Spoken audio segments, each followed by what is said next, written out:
On a crucial day inside a church, we see a statue suddenly begin to shed tears of blood, terrifying everyone present. The high priest tells everyone not to get distracted and to keep chanting.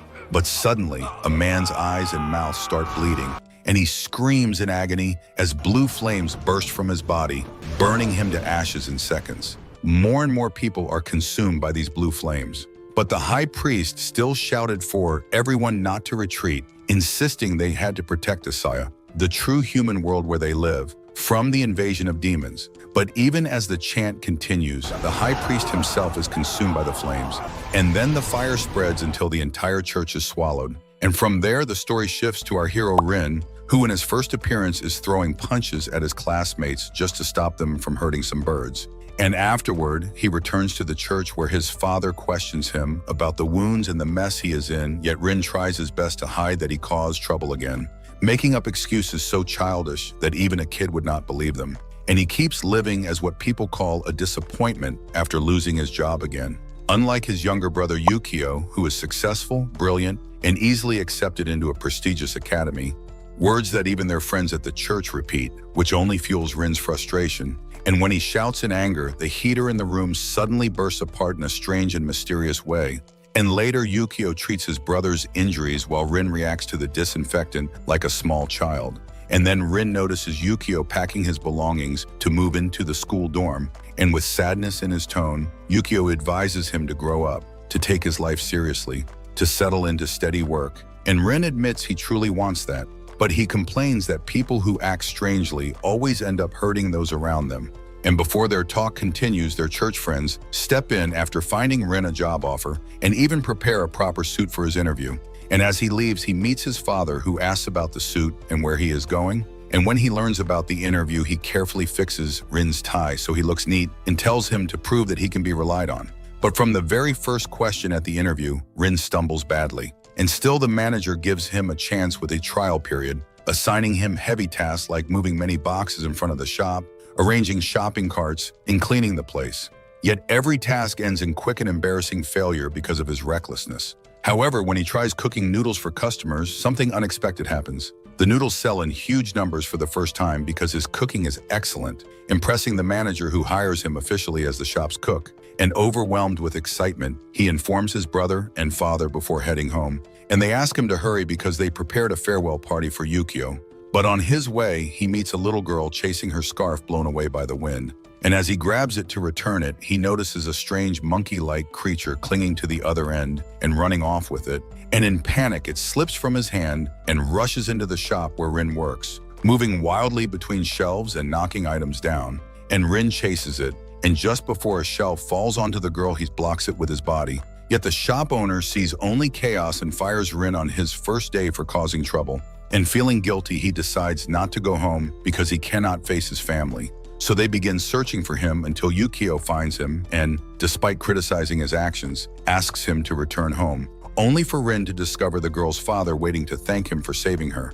Though the father starts scolding his daughter, and Rin explains she was harassed by a strange creature. But the little girl interrupts to say evil spirits used to bother her only in her room, and now they disturb her everywhere. Though her father does not believe her, and Shiro, Rin's father, gives her a small plant in a glass bottle for protection and advises her father to understand her better.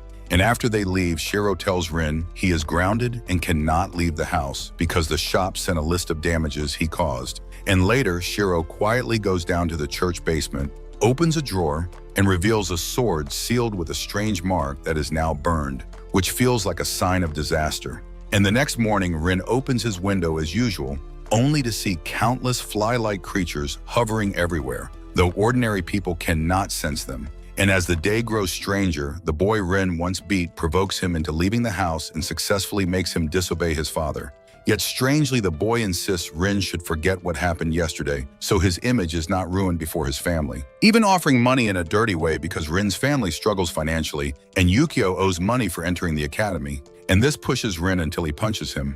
And then the boy reveals his true form as a demon with horns and claws, terrifying in appearance, though no one else can see it except Rin, and the demon threatens to burn him alive. But in that instant, Rin erupts in blue flames, and instead of shock, the demon introduces himself politely as Strut and says that Satan, ruler of Gehenna, awaits him. and suddenly Shiro appears chanting spells continuously to expel Strut's spirit.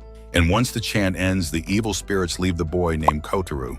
And we learn these spirits gather in dark places and around wicked people, belonging to Gehenna, the demon realm, though sometimes they cross into Asaya, the human world, and manipulate things there. And after this, Shiro reveals to Rin his true identity, explaining he is the son of Satan born from a human mother. And immediately spirits begin gathering around them as if confirming his words. And they flee while Shiro keeps chanting to prevent the spirits from closing in, until a horde of ghouls appears, dead animals possessed by those spirits. Yet Shiro defeats them by throwing holy water bombs, and they continue escaping, hoping the sunrise will weaken the spirits. While on the other side, the boy Rin fought regains consciousness with no memory of what happened, but shows anger when his friends mention Rin's name. And he falls into rage as Strut's spirit seizes control again.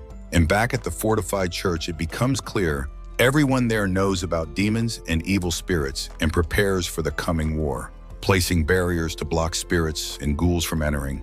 And the tension only keeps building as the unseen battle draws closer. Everything seemed like it would finally calm down, but the danger was only getting closer, because right after the church was secured, Shiro came down again with Rin and placed the sword we saw earlier into his hands, explaining in a steady, serious tone that this was the legendary demon-slaying blade Kurakara, and that Rin's demonic power had been sealed inside it, so he must guard it with everything he has, never let anyone take it. And no matter what happens, he must not pull it out of its sheath, because the moment the blade leaves the sheath, the seal will break. His demonic power will fully awaken, and he may never be able to live as a normal human again. And Shiro makes it even clearer that Rin alone inherited their father's power, while Yukio is a completely normal human. Yet time does not give them space to breathe, because Strut reaches the church and smashes into it with a speeding truck after killing the driver. And from that moment, ghouls begin spreading everywhere inside the church. So Shiro reacts instantly by locking Rin in the church basement, putting a phone in his hand with just one number and telling him to call it as soon as morning comes, because the person on that line will know what to do.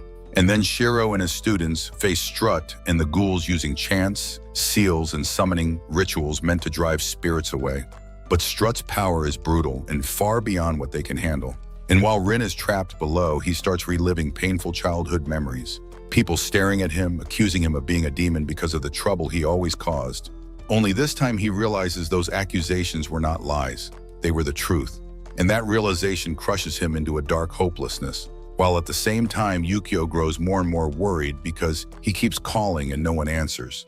And the demonic presence inside the church keeps rising. And then Strut reveals his true form, larger and stronger than the people there can even resist. And Rin can't stand waiting anymore, so he forces his way out of the basement and throws himself at Strut, grabbing him by the neck and slamming him down. And Shari immediately takes that opening and begins a non-stop expulsion chant to drive Strut out of the human world. And without allowing even a second of rest, he starts giving his students clear tasks. One group to place sealing marks on the body Strut possessed and perform spiritual purification. Another group to prepare a vehicle to take Rin far away.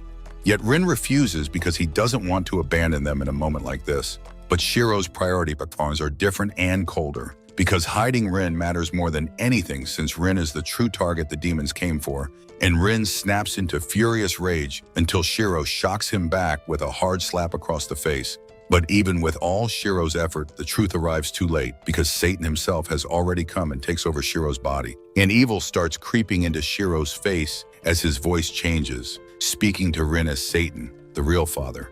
Yet Satan's presence is so overwhelming that Shiro's human body begins to break down, bleeding from everywhere. Still, Satan uses the short time he has to open a gate to Gehenna, the demon world, and commands Rin to come with him. And when Rin refuses, Satan drags him by force toward the gate, and in that instant, demonic creatures spill out, grabbing Rin and pulling him toward the darkness, while Satan laughs loudly and Rin screams for help. But deep inside Shiro's fading mind, there is one last surge of resistance, and he wrestles control back for a brief moment and uses it immediately, stabbing his own heart to end Satan's hold in the human realm. Yet the gate is already open, and Shiro and Rin are still being swallowed into it. And with no other choice left, Rin finally draws the legendary demon-slaying sword from its sheath, and the seal burns away completely as blue flames wrap around his body, and his demonic form bursts out. Tail, pointed ears, sharp teeth. Yet with the immense power he gains, he strikes once and destroys the Gehenna gate from the human world. And when the battle ends, the first thing he sees is Shiro's lifeless body. And at the same time, Yukio arrives just in time to witness the final moment of their adoptive father's death. And after everything collapses, Rin prepares to quit and leave the church, says goodbye to the people there, going to the man whose number was stored in the phone. And at the meeting place, a flashy pink limousine arrives, and a man steps out in a white suit, looking strange and over the top.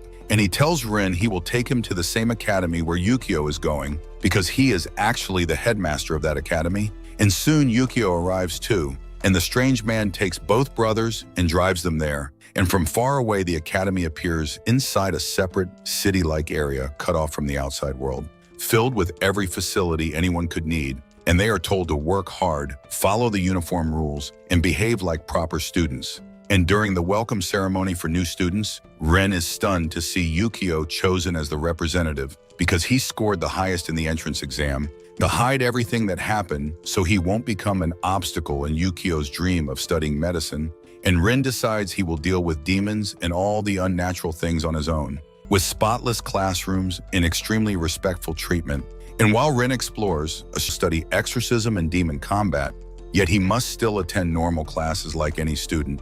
And luckily, the exorcism lessons start from the first day, while regular classes start after a week. Mephisto leads him to the classroom, transforming into another dog shape and calmly explaining how everything will work. And in the first lesson, he stresses that seeing spirits is the most important skill. And it doesn't happen randomly, because a human usually must be wounded by an evil spirit to gain the ability to see others. And while he is speaking, and to complete the shock, Yukio introduces himself confidently, saying he began learning exorcism at 7 years old, graduated 2 years ago, and then starts by asking the students about spirit wounds to confirm they are ready. But Rin's mind can't process any of it, and he forces Yukio to send the other students out so they can talk privately. And Yukio explains he trained directly under Shiro, that he always knew about demons and evil spirits because he received a wound from Rin when Rin was small. Rin, the direct son of Satan. So Yukio has been able to see spirits ever since, and is a threat to humanity. And we learn Satan always targeted Shiro because Shiro was the strongest exorcist in the world, the only one whose body could endure Satan. And Rin draws the sword from its sheath to stop it quickly, slicing the spirit in two. And through that act, Rin finally makes his real motive clear, that he wants to learn exorcism because he wants to protect the people he loves and become strong enough to defeat Satan. Yet every exorcist will be watching him, and it will never be easy. They will target him heavily, suspecting he wants to defeat Satan for his own reasons. And when the students return, they are stunned by the destruction in the classroom. And after the lesson, we learn Rin and Yukio will live together in a shared dorm to face Satan with his newly awakened power. Though Rin's careless personality still shows, spending most of his time reading manga and doing things lazily. And meanwhile, Yukio prepares to leave for a mission, and like a child, Rin clings to him, wanting to come along. And after a lot of refusal, Yukio finally agrees on one condition. Rin must not interfere and must only watch. And before the fight, Yukio needs supplies. So he uses a special key to reach an exorcist supply shop. And the moment they arrive, he warns Rin to wait outside because he's not allowed in.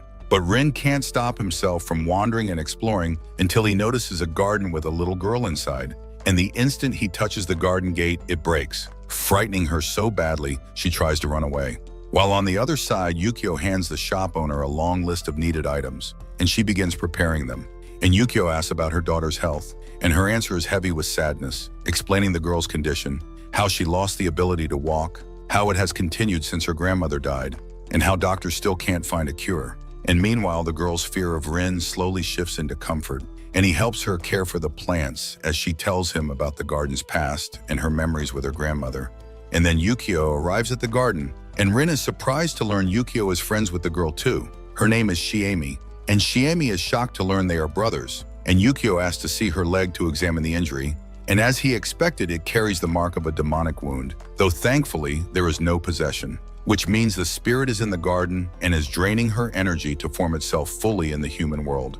And then Shami's mother scolds her harshly, saying the garden is the reason for all their problems and the reason their life is being destroyed. And Shami can't bear those words. She collapses, and they carry her to a room beside the garden so she can rest. And Yukio explains that staying in the garden is worsening her condition because Shami feels guilty, believing she indirectly caused her grandmother's death in an accident. And that is exactly why the demon in the garden is exploiting her guilt and her attachment to the place, quietly feeding on her weakness as the pressure around them begins to tighten again. Everything looked like it was finally becoming stable again, but under that calm there was something feeding on her quietly, because the demon in the garden wasn't just draining Shami's energy, it started speaking to her and sweet-talking her fear, asking her to hand over all her power so it could protect the garden. And because Shami was innocent and drowning in guilt, she agrees to that deal without realizing she is signing her own suffering. And from that moment, her pain truly begins. And one night she wakes up exhausted to water the garden again, only for Rin to see her and get furious at what she's doing. So he starts ripping up flowers and destroying them, thinking that if he breaks the garden, he can break her guilt toward her grandmother, because that guilt is exactly what has been feeding the demon spirit. Yet the next second, the demon shows its true form, binds Shami tightly, and uses her like a shield right in front of Yukio when he arrives to finish the evil spirit. And then something unexpected happens.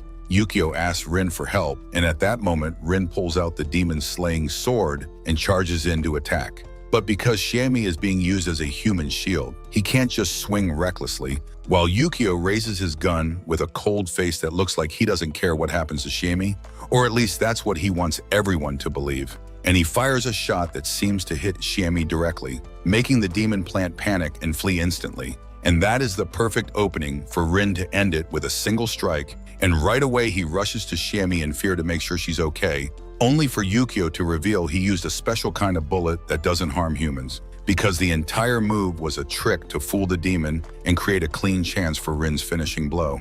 And when Shami comes back to herself, she can walk again for the first time since her grandmother died, because the demon that had been draining her strength is finally gone.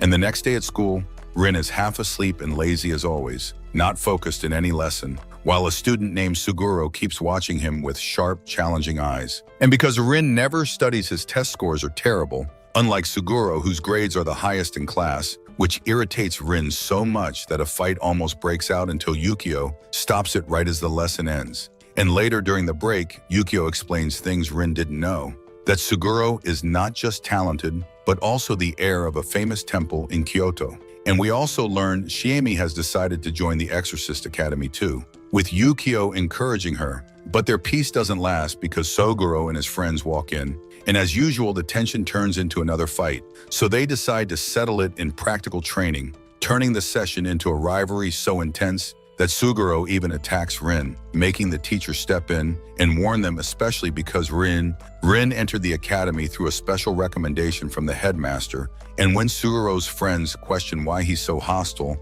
we learn his real goal is to kill Satan, the one who destroyed his temple during the Blue Night 16 years ago, the same night many top exorcists were killed. And after that tragedy, people feared the temple, called it cursed, refused to help anyone connected to it. So Suguro and his close group have trained with one dream: master exorcism, rebuild the temple, and restore its old glory. And in the middle of class, the supervising teacher has to leave for personal reasons, warning them not to go down into the training yard where evil spirits are kept. But Suguro immediately challenges Rin anyway, daring him to see who can control the demon in that yard, while Rin refuses, saying the teacher's warning is serious and the risk is real. And deep down, he also doesn't want to draw his sword and expose his true power, especially after hearing about the Blue Knight, because Satan is his father, and not every student would understand the position he's trapped in. Yet Suguro goes down alone, and the instant his guard drops, the demon attacks him. So before it's too late, Rin leaps into the yard too, and with just one hard stare, he makes the demon submit, leaving the other students shocked by how easily it responds to Rin and how strong he seems. But the moment passes without anyone fully understanding it. And in the background, Mephisto, the headmaster, is seen speaking with a demon from Gehenna, telling it not to worry and that he is taking good care of Satan's son. And what's even stranger is that Mephisto tells the demon to call him brother, and the demon asks when he will return to Gehenna. But Mephisto calmly admits he has grown fond of the human world and is even thinking of never going back. And while all this hidden plotting happens, Shiemi keeps trying to make friends with the girls in her class, but fails to even start a normal conversation before the lesson. And once everyone arrives, Yukio explains the qualification tests that decide who can truly become an exorcist, and he tells them training camps will begin soon so they can choose the field they want to specialize in. And because Rin doesn't know anything about these fields, he asks Suguro and his friends to explain, and they break it down clearly. Exorcism splits into 5 paths: Tamare, Dragoon, Knight, Arya, and Doctor. And each one fights differently, so they start debating what each person wants. 2 of them choose to become Arya, the ones who fight using holy chants, and Suguro says he will be both Arya and Dragoon because he's also skilled with guns. And the moment Rin learns that knights fight with swords, he decides instantly that he'll specialize in that path. And as Yukio's lesson ends, the next class begins, Summoning Spirits, where the teacher draws a large circle with points of his own blood in a special chant, calling a demon spirit into the room.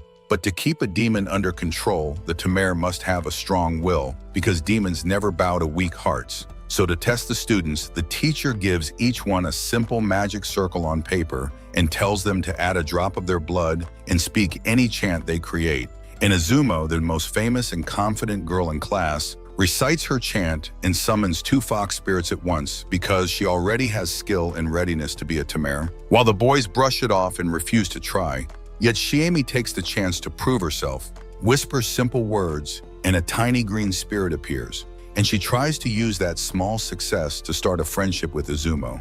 But Izumo dismisses her immediately, and even after class, Shiemi keeps trying, calling to Izumo again and again, until Izumo finally turns around and snaps at her to stop, and Shiemi answers with pure innocence, saying she just wants to be friends because she's always been alone, and Izumo agrees, yet only to use her, making Shiemi carry her things under the excuse that friends help each other.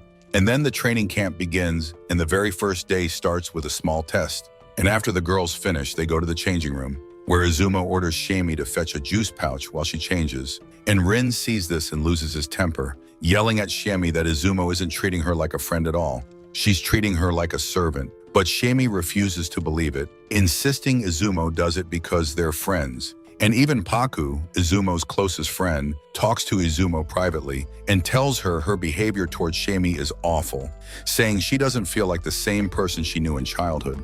And she admits she plans to quit the Exorcist Academy because she doesn't fit here, that she only joined to stay with Izumo at first. But now the world of demons is far more dangerous than she imagined, and she isn't ready to risk her life. And then without any warning, an evil spirit appears above them and attacks. And their screams reach Rin, who runs to save them, but he arrives too late because the spirit burns Paku's arm, and she must be treated quickly or she will die. And the worst part is, Rin can't draw his sword in front of them because they'll discover his secret. So he's forced to buy time with his bare strength until Shiemi tries first aid on Paku. And the plant spirit Shiemi summoned earlier becomes unexpectedly useful, bringing the exact herb needed to treat the wound. And Rin is at the edge of losing control, ready to draw the sword anyway. But at the last moment, Yukio arrives and shoots the evil spirit, though it escapes before he can finish it. And the next shock is that we see the spirit returning not to some random place, but to the school's Tamare teacher. It's his ghoul summoned by him, and he ordered it to attack the students for reasons still unclear. And the next day after the incident, Izumo wakes from a nightmare replaying the attack, goes to wash her face, and meets Rin there, asking him not to tell anyone she cried. And later they visit Paku, and Yukio gives her 3 days off to rest, and Izumo apologizes for her selfish behavior and promises she will change. But Paku still insists on leaving exorcist classes. And when the students finally return, the lesson is about the chants Arya's used to kill evil spirits. And the teacher asks Izumo to recite the chant they memorized. But because of her mental pressure, she stumbles for the first time, while Suguro recites perfectly without a single mistake, which humiliates Izumo so badly that a harsh argument erupts between her and Suguro and almost becomes a fistfight until Yukio steps in, and he ends it with a punishment. He summons heavy rock-like spirits and places their weight onto the students' legs. But he declares the punishment is for the whole class to teach them group responsibility, to push them to support each other because there are bond matters when death may be waiting. And he gives them 3 hours like that, unable to move from the dorm until he returns from a mission, sealing the dorm with magical barriers before leaving. And shortly after he's gone, the lights cut out only in their building, while nearby buildings stay lit, meaning the failure is internal. So Suguro goes to check the problem, but the moment he opens the door, the same ghoul that attacked Izumo appears and sprays gas at them, clearly claiming it's poison meant to knock them out. And Shami reacts fast, using her plant spirit to summon thick roots that form a barrier between them and the ghoul to block the attack. Yet the ghoul splits into two and slips free from the roots, and the poison starts affecting everyone except Rin, who tries calling Yukio but gets no answer because he's on his mission. So Rin decides to pull the monster's attention away from his friends, because deep inside he knows he is probably the ghoul's true target. And as Rin runs, one half chases him, while the other half stays behind to trap the others and starts breaking through the plant roots to attack. So the group is forced to act and begins chanting to exorcise it.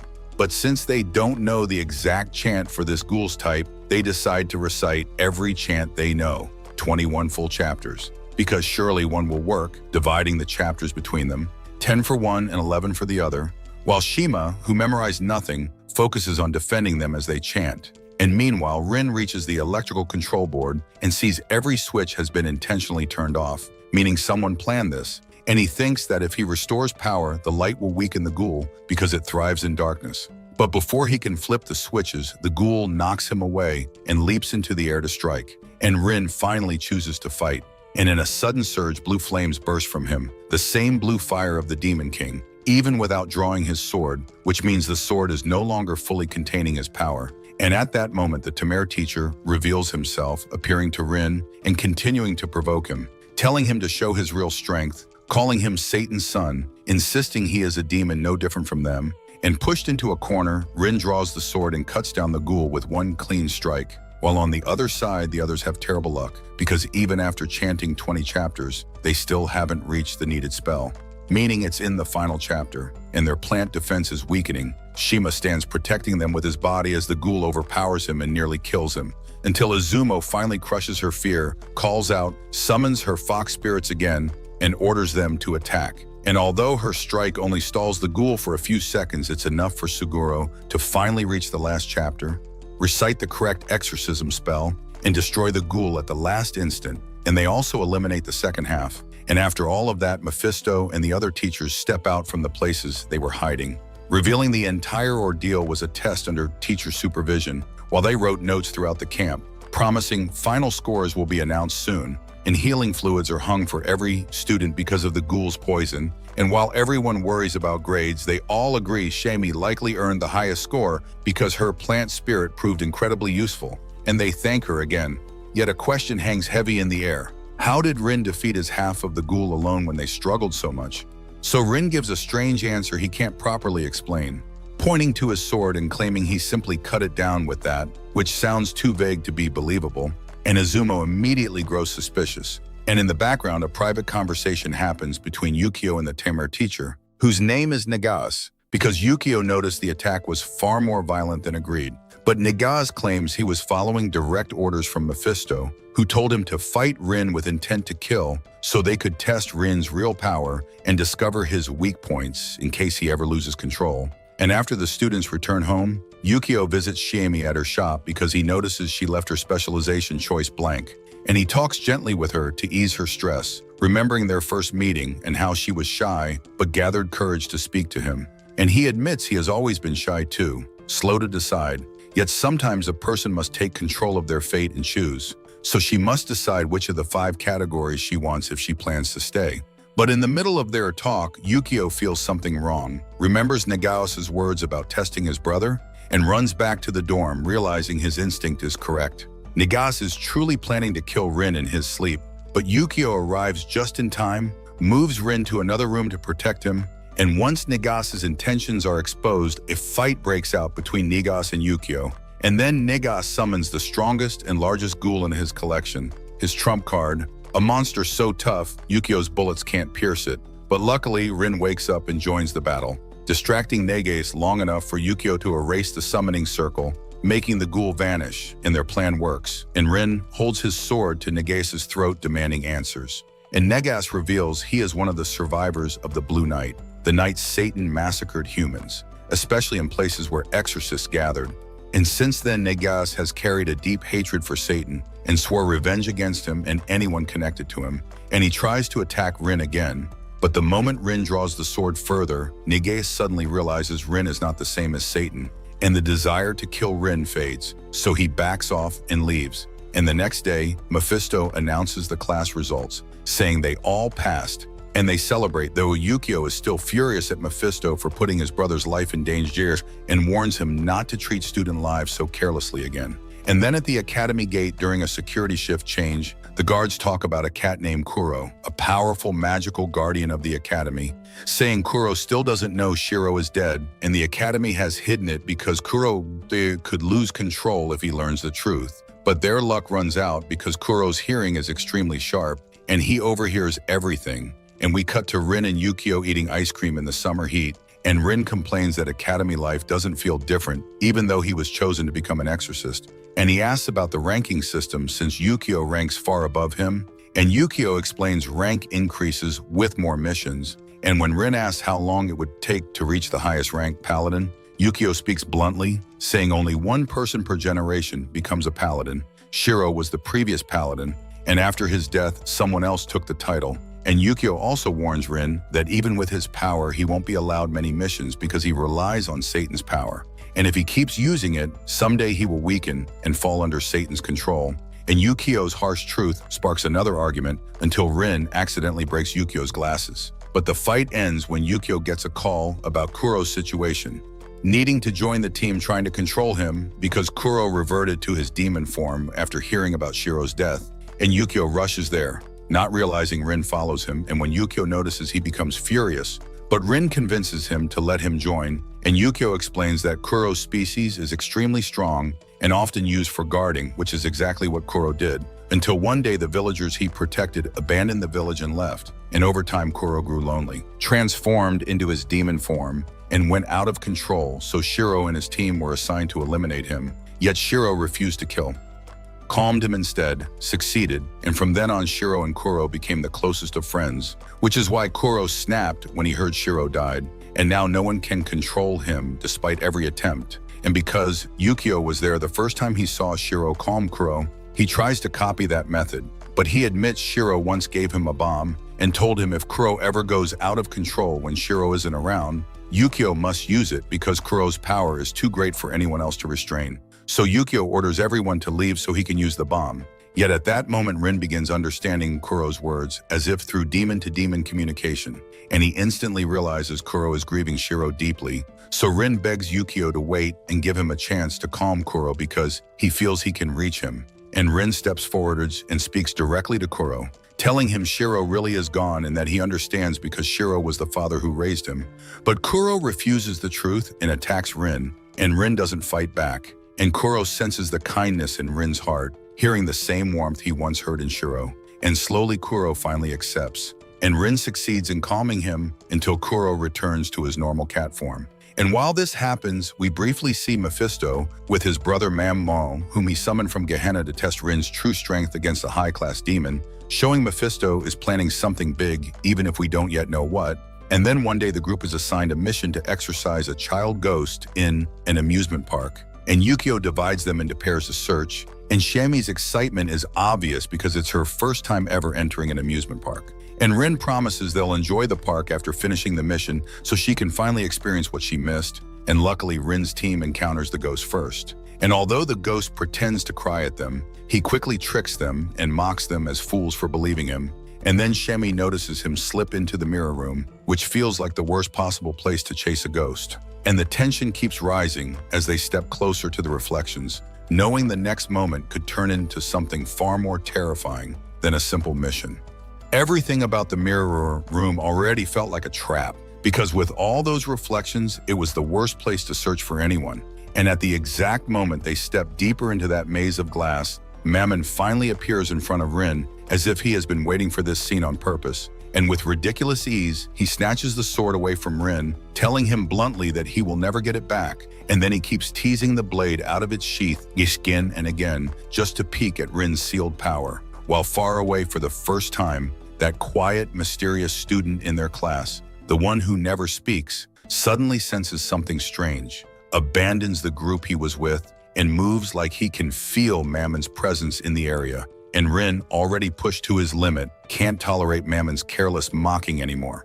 So the chase begins, Rin running after him to reclaim his sword, yet the magical energy pouring off both of them grows so heavy that even the teachers start noticing something seriously wrong in the amusement park, especially when they see rides moving on their own, like the roller coaster Mammon rides while steering it straight toward Rin. And even though Rin tries to dodge, Mammon flicks a single finger and sends Rin crashing down from a terrifying height as if gravity itself obeyed him. And the humiliation lights a strange rage inside Rin, a rage so violent it shakes the entire park like an earthquake. And it even puts Shamie in danger because Rin's blue flames start tearing apart pillars and ceiling beams that almost collapse onto her. And yet the more Rin throws that power around carelessly, the faster his magical energy drains, making Mammon able to stop him without effort. And just when it looks like Rin is about to lose himself completely, that mysterious student steps in, shifts the entire situation, chants a spell, and draws a sword from his own body, facing Mammon like an equal. And strangely, Mammon actually treats him like a worthy opponent. But in the end, Mammon grows bored, casually tosses Rin's sword back before leaving.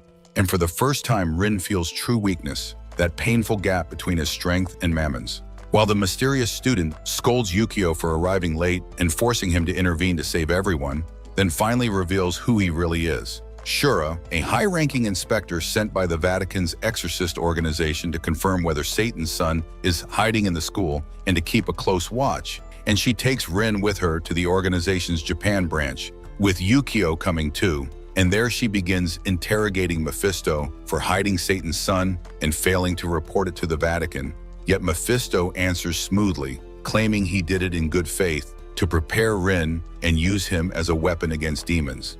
And when they question Shiro's connection to all this, Mephisto gives slippery, indirect answers that feel like he's dodging something on purpose. And Shura says her report can't be complete until she questions Rin himself. So she takes him into a locked room with only the two of them and starts by speaking about Shiro, saying she trained under him, respected him deeply, and that he saved her life more times than she can count. But in the middle of that soft talk, she uses a simple trick to seize Rin's sword, and Rin explodes with anger as she provokes him, mocking him as just a child who isn't ready to face the deadly world of demon hunting. And for the second time, his blue flames ignite, even without the sword leaving its sheath. Yet Shura isn't shocked at all, because she prepared for this long ago. Shiro himself asked her to train Rin in using the demonic sword when the right time came. So she tells Rin the truth, that the Vatican suspected Shiro and Mephisto were hiding something connected to Satan, and that her main duty is to eliminate Rin, and then she attacks him with clear intent to kill, using strange techniques without stopping. And even though Rin resists, she drives the blade into his shoulder with ease. But even while bleeding and cornered, Rin refuses to bend, insisting he will reach paladin level, kill Satan, and avenge Shiro. And Shura laughs because Shiro already warned her Rin is stubborn, yet she still gives him another chance, telling him she will take the sword away to protect him from Mammonon stealing it again, hands him a wooden sword to train with, and promises he'll get his real sword back only after he proves himself. And until then, she will delay submitting any report about him to the Vatican, though she admits she still doesn't fully trust him, because at the end of the day, he is a demon.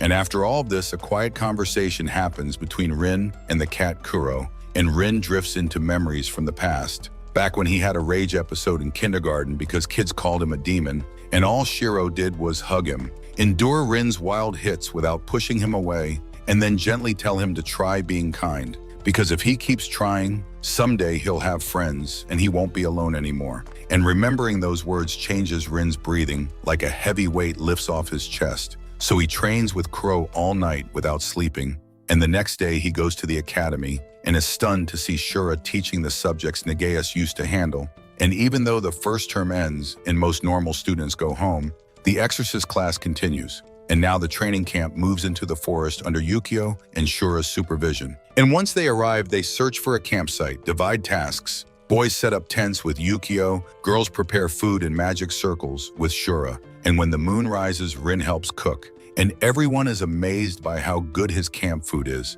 And for the first time in his life, he feels the warmth of friendship and sharing. And after dinner, Yukio explains the test. Only 3 people will pass, the ones who can find 3 lanterns, so they pack up and prepare to move. and Shura warns Rin not to use the blue flames because it would expose his secret and force her to submit the report she has been delaying. And when the starting whistle blows, they rush into the forest searching for the lanterns. And along the way, demonic insects attack. And Shami has the worst luck as a giant insect ambushes her. And she screams for help right before losing consciousness. And Rin hears her voice and sprints to her. And with no choice, he uses his flame power to drive the insects away. And unfortunately, Suguro sees that flash of fire, though he can't figure out its true source. And seconds later, Shiemi wakes up and regains her senses. And then Shima joins them, telling them that Komaro, found a lantern and realized no one can complete this test alone.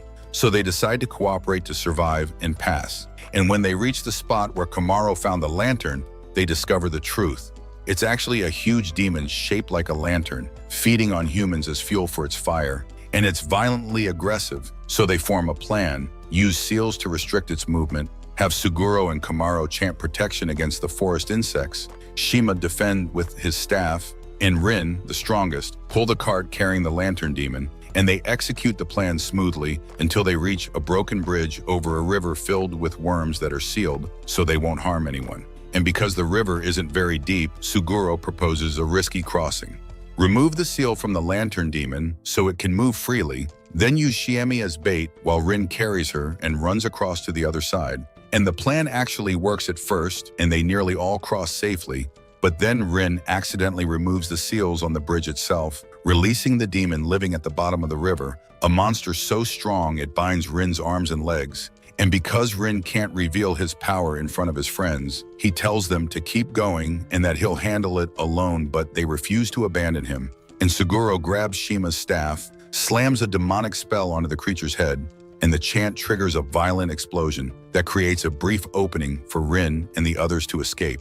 And once they reach safety, they stop to catch their breath. And Suguro immediately scolds Rin for repeating the same mistake again, trying to fight alone instead of relying on the friends who are there to support him.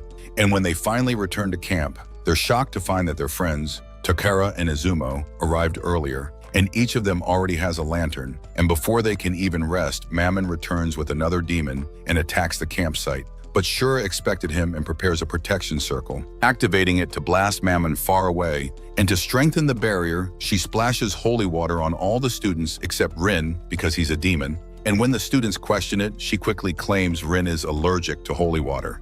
And at the same time, Yukio is fighting a swamp insect demon and is confused because the forest demons should have been tamed. And because Mammon as high-level Shura is forced to return Rin's real sword to him for protection. Yet the real question now is how Rin will fight without his friends learning the truth. And for a few seconds, the forest goes silent. But it's the kind of silence that feels heavy and loaded, like a storm is about to tear through. And then Shiemi suddenly stands up and starts walking strangely, as if something is controlling her. And she leaves the safety of the barrier step by step, walking straight toward Mammon as if offering herself. And Shura notices a small creature moving on Shiemi's neck and realizes that is what's controlling her. And she's right, but she figures it out a little too late, because Shiemi is already far from the barrier. So Shura rushes out after her with Rin right behind, warning the other students to stay put. And when Rin reaches Mammon, he tries to provoke him so Mammon will use his power.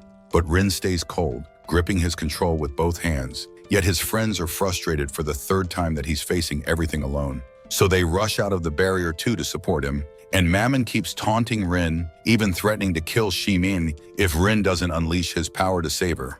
But when the others arrive, Mammon gets annoyed, and the strength gap is so huge that within seconds, he knocks them all down, then begins choking Suguro violently. And in that moment, Rin's control finally snaps. Rage floods him because he has to protect his friends. And for the first time, he pulls the sword from the sheath in front of them, and blue flames explode around him as he charges into battle. And this time Rin fights with savage force, so brutal the sword itself begins to crack, and his power becomes so monstrous that even Mammon can't stop him.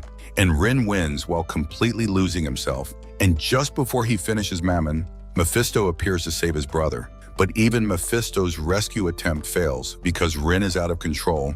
Destroying the gate, Mephisto opens for Mammon to escape, then turning his blade toward Mephisto too. And even worse, Rin starts moving toward his own friends as if the rage is no longer able to tell ally from enemy, until Shiemi saves the moment by reaching him emotionally and calming him down, and Rin collapses unconscious. And then a man named Arthur Angel appears, the new paladin who replaced Shiro, having learned what happened, and he blames Shura for not killing Satan's son when she had the chance. While Mephisto joins the discussion, trying to smooth things over. But Arthur says Mephisto is already suspicious because he hid Rin's identity, and Shura tries to protect Rin by fighting Arthur. Yet the difference in their power is clear and terrifying, and Arthur is about to end all of them when a direct summons from the court interrupts, ordering Mephisto, Shura, and Rin to appear. And before they leave, Mephisto hands Rin's damaged sword to Yukio, urging him to repair it as fast as possible. And at court, the judges immediately ask Mephisto if Rin truly is Satan's son, and he is forced to admit the truth, yet he argues Rin's power was sealed inside a legendary sword to keep it controlled. But now the sword is damaged and is currently with Yukio, and Suguro says he knows that sword's history because it once belonged to the temple destroyed on the Blue Night, so they propose returning it to its origin, Yosh, the place where it was first forged, to try repairing it. And Yukio uses one of his keys to reach the location easily, meets Suguro's old friend there, the successor to the original swordsmith, and after examining the blade, she says repairing it will be difficult for two reasons. The metal is extremely rare and not available anymore, and the proper rituals for forging demonic swords have faded across generations. But the group refuses to give up, and Suguro remembers that after the Blue Night, the only things that survived in his ruined temple were two massive nails, and he suspects it's because they were made of the same metal capable of containing Satan's power. Yet those nails were entrusted to another temple for safekeeping because Suguro's temple weakened after the tragedy, so they moved to retrieve the nails, only to find the temple eerily empty, then notice all the guards are unconscious and demons have taken over the place, manifesting through the Buddhist statues inside, whispering into Suguro and Yukio's minds, telling them to abandon saving Rin because he's their enemy, not their friend. But they fight off the whispers, chant counter. Spells cleanse the demon's influence, restore the guards and the head priest to consciousness, and finally receive the nails they need. And back at court, the interrogation continues with the real core question. Why did Shiro and Mephisto hide Rin's identity? And is Mephisto truly planning to use Rin as an absolute weapon against Satan? Because Rin is the only one with a real chance against him. Yet the court's suspicion toward Mephisto is obvious, especially because Mephisto himself is not exactly human, and the air grows heavier with every word as the judgment starts closing in. Everything still felt like it could fall apart at any moment, because even though Mephisto had been helping humans for 200 years, Satan's threat never truly left their necks, and they all knew there had to be an answer before the world snapped in half. But right as that tense discussion is happening, Mammon storms in with his demon followers. Burning with humiliation and desperate to reclaim his pride after Rin defeated him. And this time he doesn't hold back at all, revealing his true form as the Rock King Demon, one of the strongest demon kings. So the courtroom shakes under his pressure, and Mephisto seizes the moment like a gambler, spotting a perfect hand, whispering to the council that this is the best chance to test Rin's real value by throwing him against Mammon and seeing whether he can truly become their weapon against Satan. And with Mammon attacking the court and even Arthur and Shura failing to stop him, the judges finally agree to give Rin a single chance to prove himself, and that decision lands at the exact moment Suguro arrives with the sword after it has been repaired, getting it to Rin just in time. And the instant Rin's fingers touch it, his blue flames ignite again like a sealed storm, waking up. His strength floods back into his body. He snaps awake from the unconscious state, and then, so suddenly it almost feels unreal, he cuts Mammon down with one clean strike, effortless and absolute. And right after that victory, his body finally collapses under the strain, and he faints again from sheer exhaustion. But the court has seen enough, so their final judgment becomes clear.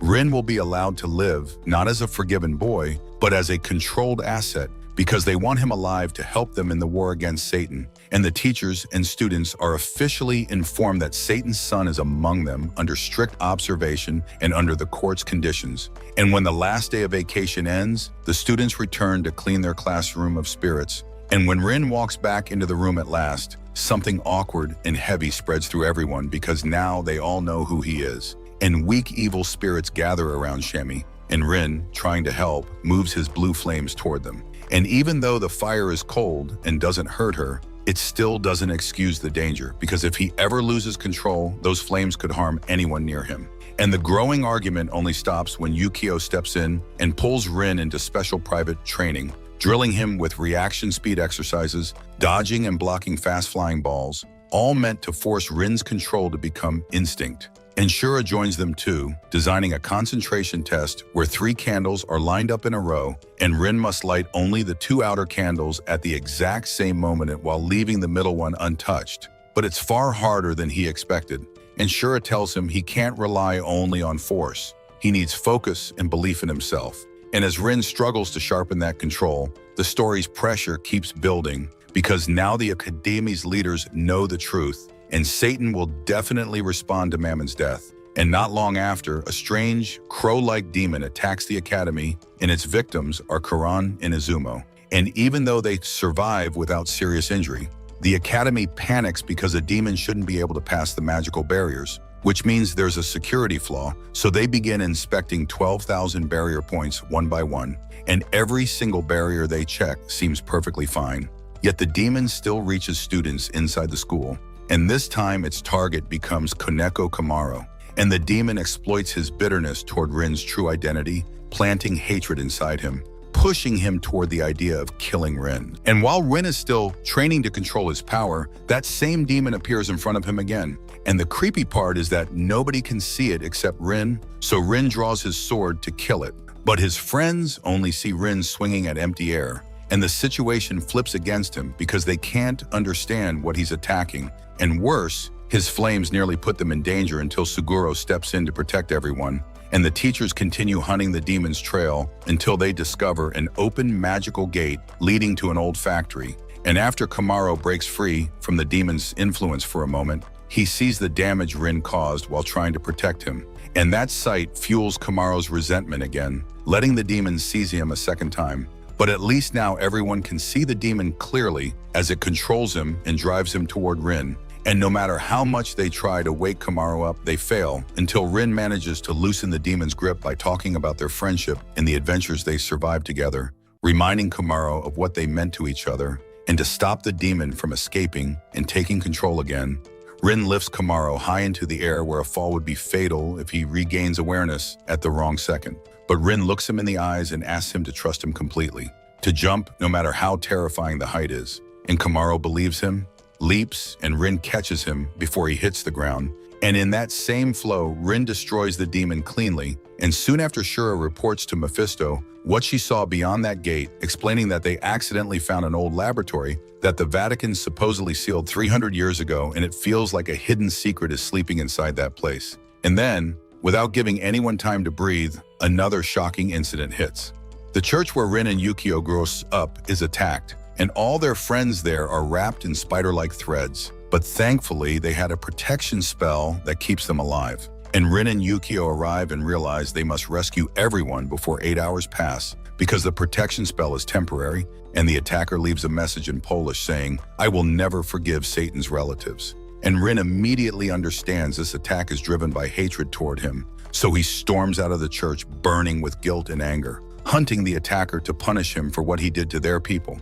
And Yukio doesn't like it but can't stop him, and Rin actually catches up to the attacker. Yet before Rin can even draw his sword, the attacker lashes him with threads to prevent him from using it. And Yukio follows the trail into a place called the Clock Tower. And the shock waiting there is Nagaos, the same teacher who tried to kill Rin before, so suspicion instantly falls on him. But Nagaos denies any involvement. And because there isn't enough proof, Yukio withdraws and reports what happened, while Shura says there may be a link between Nagaos and the church attacker, or even the secret lab they found. And Rin wants to rush in and confront Nagaos like he always does, so Yukio is forced to sedate him to keep him safe. And the tracking continues, leading them underground. And in a sudden ambush, one of the teachers with them is turned to stone. And at the same time, Nagaos disappears right in front of them, proving someone is helping him. And Rin wakes from the sedative to find Shura waiting, telling him he must control his nerves because his power can hurt the very people he wants to protect.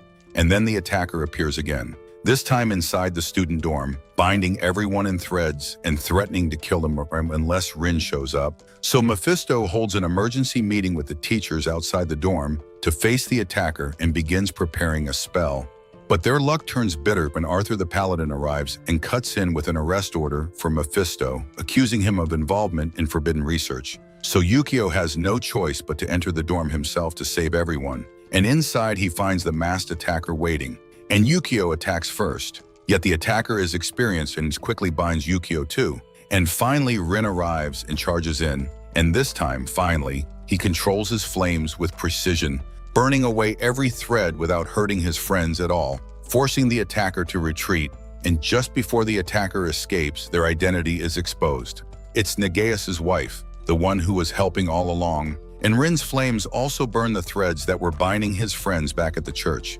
And soon Negeus's wife ends up outside Shami's house, drained and weakened from her battle with Rin, and Shami doesn't even know who she is. Yet she still rushes to help her without hesitation, because that's who Shami is. And the mystery deepens even further when another masked man appears and asks Yukio to meet him, then reveals a shocking claim he is their grandfather. And with a strangely calm smile, he tells him the story of their mother Yuri, insisting Satan did not kill her like most people believe, but that the Vatican ordered her death because they labeled her a witch. And he warns them that even if Rin and Yukio try to live as exorcists, the Vatican will never leave them alone, and they will stay targets forever. And then he takes them to a place called the Knight's Laboratory, a facility where anti-demon weapons are manufactured. While back on the other side, their friends interrogate Negeus, and he claims his wife was supposed to be dead, and he has no idea how she came back to life. And they suspect she was revived through forbidden research. Yet Negeus insists he didn't conduct that research. He only found her alive and couldn't bear losing her again, so he fled the Vatican. But after that, she started suffering mental breakdowns, repeating again and again that she will take revenge on all of Satan's relatives. And Rin goes out to search for her, and Shura gives him a seal to help locate her. And right then, Shami calls Rin for help. And when he arrives, the seal's signal suddenly spikes, telling Rin Negeus's wife is here. And when Rin enters, he finds Shami treating her inside the secret garden of her grandmother, and Rin tries to attack immediately. But the woman takes Shami hostage and threatens to kill her. Yet because she is currently very weak, she collapses and falls, and Shami shields her anyway, stopping Rin from finishing her, so Rin calls Shura to report the situation. But while he's speaking, he sees Arthur arrive with a squad of exorcists surrounding the area, and it becomes clear they came to eliminate Negeus's wife, so there will be no evidence left of the Vatican's forbidden experiments. And Negeus begs them to arrest him instead and spare his wife. But without discussion, Arthur attacks her with obvious killing intent. And Rin blocks the strike, stunning Negeus's wife because the person she wanted dead is now defending her. And the fight escalates until Shura arrives and tries to calm everything down. Yet Rin lunges again, and Arthur's squad fires bullets at Rin, and Negeus's wife throws herself in front of him, taking the shots in his place. And Arthur orders everyone present to be arrested, and Shami tries to protect them with her plant spirits. And just as Arthur is about to attack again, an urgent summoning bell from the Vatican rings, forcing them to withdraw immediately and abandon the scene.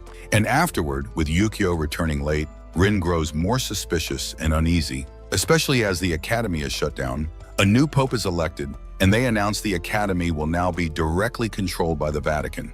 And the biggest shock of all is that Yukio is appointed the new paladin and head of the Japan branch at the academy, and their plan is to wipe out all demons using special weapons that absorb demon power, and they start implementing it right away. But Rin feels something deeply wrong about it.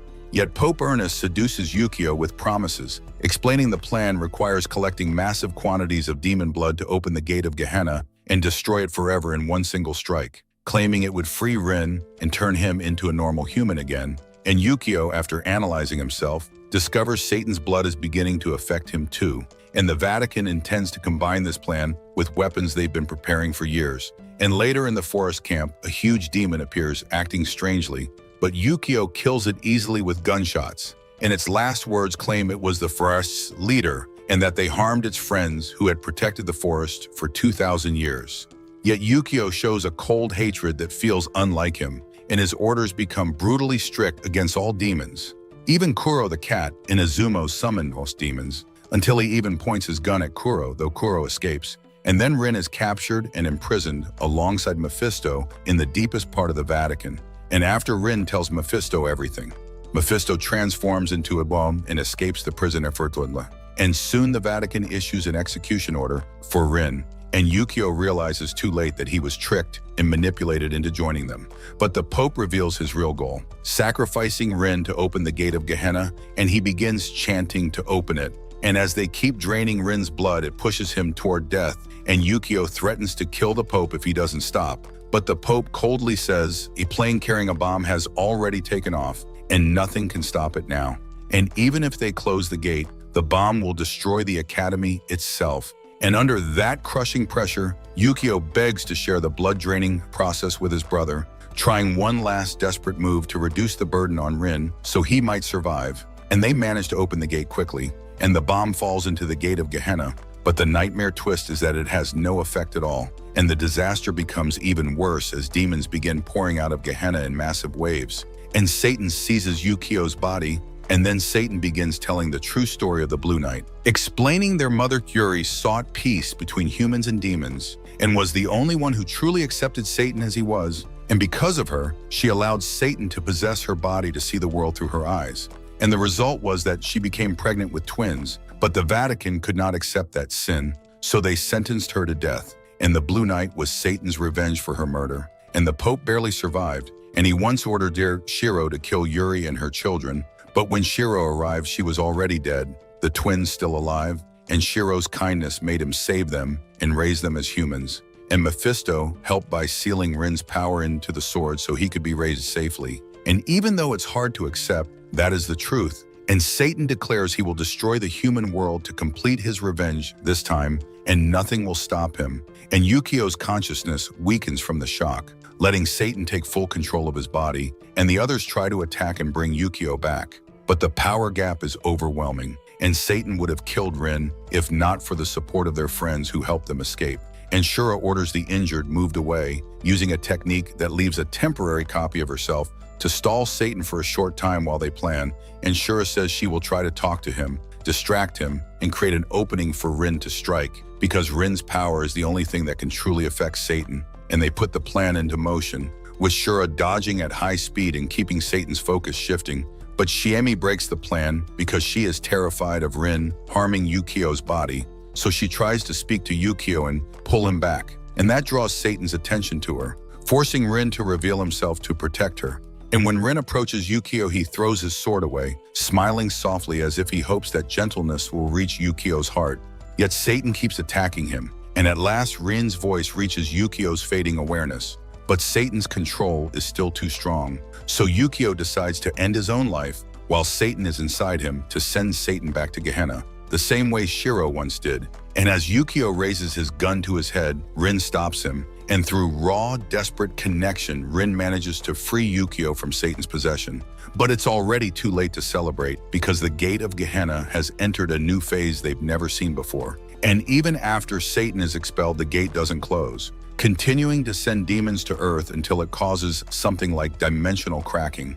And they fear the demon realm could merge with the human realm, meaning demons would live in this world permanently. And reinforcements finally arrive and Arthur joins the fight. But the demon numbers are too massive and their efforts barely make a dent. And the gate begins moving, leaving the Academy's area and heading toward the city. And even the shelter where the students are hiding gets breached. So they hold off the attacks as best they can until sunrise. And because the time difference between the Vatican and Japan is 7 hours, they decide to evacuate all civilians using magical gates, and they succeed without casualties. And then a new idea is born from the same gates. They will transfer the power of the Holy Light weapon from the Vatican through the portals and focus it on the gate of Gehenna, because that light weakens demons severely. And that's why the demons near the gate become confused and fragile, creating the perfect opening to strike. And Rin and Yukio combine their strength, pushing with everything they have, and that united force finally ends the nightmare and destroys the gate. And after everything settles, Yukio returns to his original rank, and they visit their mother's grave near the place they were born, standing there with questions and heavy thoughts about a future that still feels uncertain. Yet as long as they remain together, maybe they can face anything. But the last shadow still lingers in the air. Did their war with demons really end? Or is Satan still waiting to carry out his revenge against humans? And with that, the anime comes to the end.